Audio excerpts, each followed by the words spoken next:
오늘부터는 주께서 말씀하시지 않은 곳으로부터 주를 찾는 자들을 위로함이라는 제목으로 설교했던 찰스 스펄전 목사님의 설교를 통해서 이사야 45장 19절의 말씀을 묵상하겠습니다. 오늘은 이 설교의 서론과 함께 첫 번째 요점인 하나님을 진실하게 찾는 자는 찾게 된다 라는 내용의 일부분을 읽고 묵상하도록 하겠습니다. 먼저 본문의 말씀을 읽겠습니다.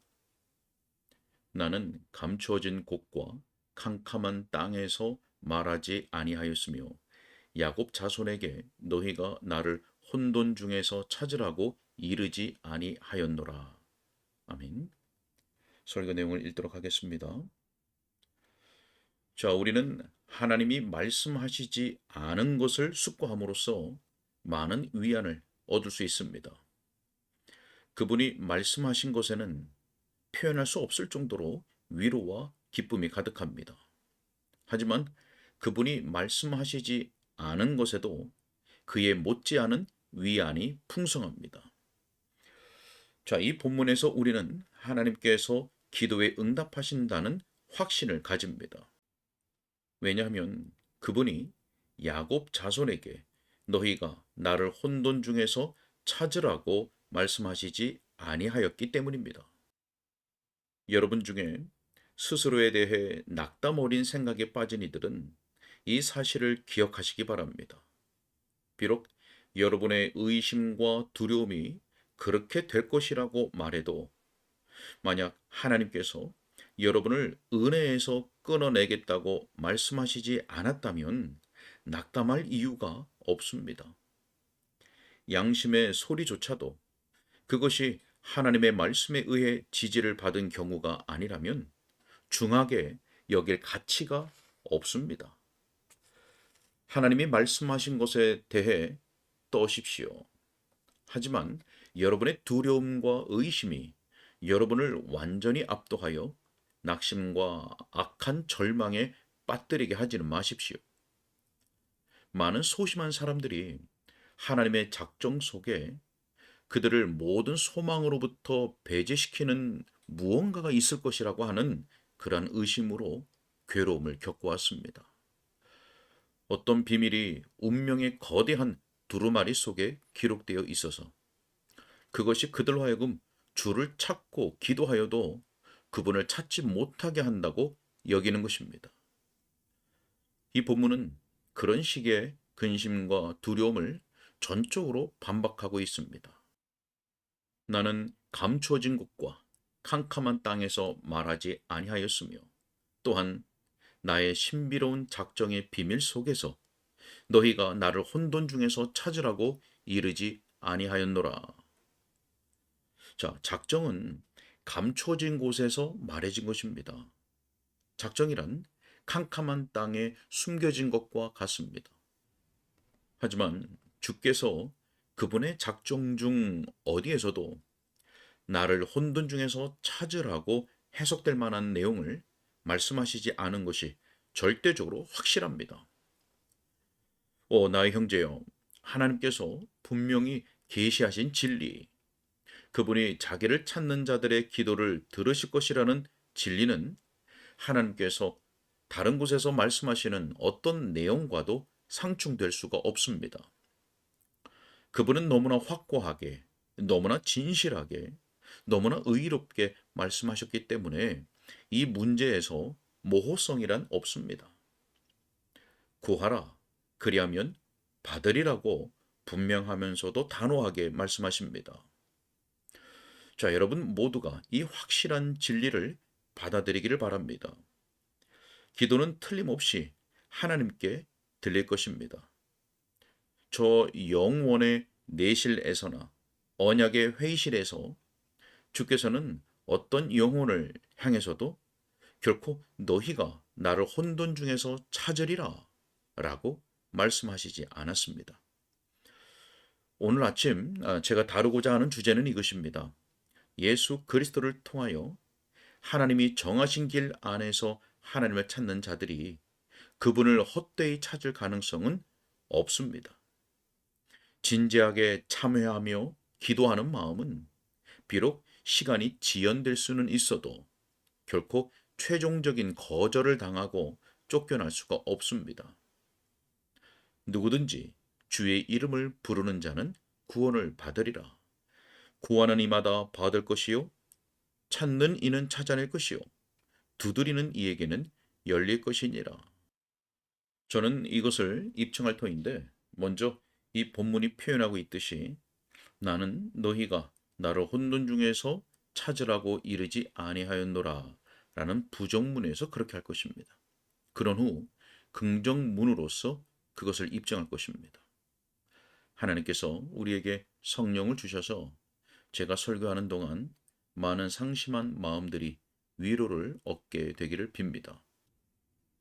자, 먼저 부정문의 방식으로 시작하겠습니다.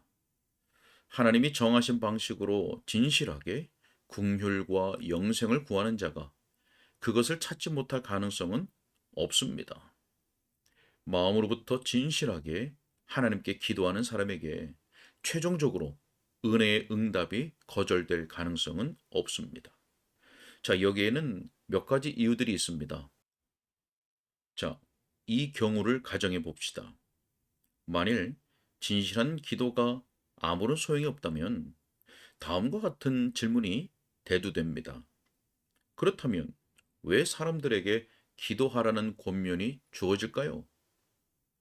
만일 하나님이 기도를 듣지 않으신다면, 우리의 간구가 실패로 끝날 수 있다면 왜 하나님께서 그토록 계속해서, 그토록 진지하게, 그토록 강력하게 인간들에게 그분을 찾으라고 재촉하며 명령하실까요?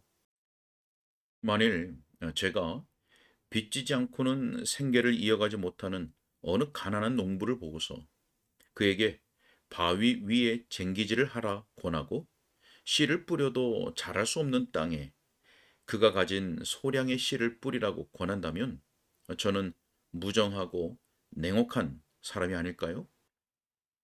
어떤 왕이 어느 해안 땅이 단 한 톨의 곡식도 날 수 없고 농부의 수고에 아무런 보상도 주지 않을 땅임을 알고서도 그의 불쌍한 신하에게 그 땅을 쟁기질하고 썰어질하도록 명하며 거기에 그가 가진 모든 경작 기술을 활용하도록 법을 부과할까요?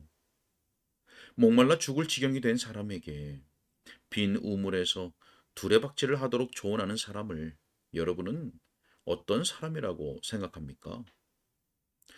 어떤 군주가 목말라서 곧 죽게 된 자기 신하에게 물이 없는 곳으로 두레박을 내리라 명하고 그 줄을 내리고 다시 감아 올리기를 반복하도록 아무 유익도 얻지 못할 것이 분명한 행동을 쉬지 말고 지속하도록 강요한다고 상상해 보십시오. 여러분은 인간에게 낙심하지 말고 기도하라고 명하시는 하나님께서 아무런 수확도 거둘 수 없음에도 불구하고 그렇게 하도록 명하셨다고 생각합니까? 여러분은 그분이 사람들에게 계속해서 기도하고 쉬지 말고 기도하라고 말씀하시면서 깨어 기도하고 밤과 낮에도 그분에게 부르짖도록 말씀하시면서 결국에는 그들의 호소에 귀를 막고 그들의 부르짖음을 멸시하기로 작정하셨다고 여기는 것입니까? 만일 여왕이 감방에 갇힌 한 사람에게 은혜를 구하도록 탄원하게 하고, 아니 탄원하도록 명령을 하면서 다음과 같이 말한다면 그것은 무정한 폭군의 한 단면이 아니겠습니까? 만일 내가 즉시 답을 주지 않는다면 다시 탄원을 올리고 또다시 탄원을 올리라. 그런 식으로 7차례의 탄원을 올리고 계속해서 그렇게 하라. 너가 사는 날 동안 멈추지 말고 그리하라. 끈질기게 조르면 너가 답을 받으리라.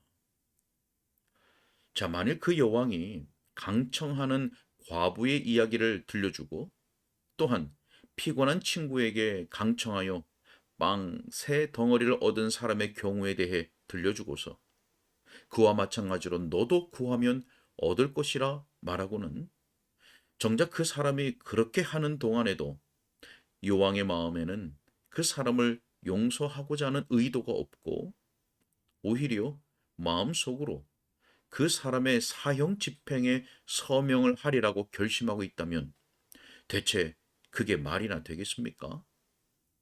형제들이여, 이것이 왕의 관대함과 어울리는지 은혜로운 군주의 행동으로 걸맞은 것인지 여러분에게 묻고 싶습니다.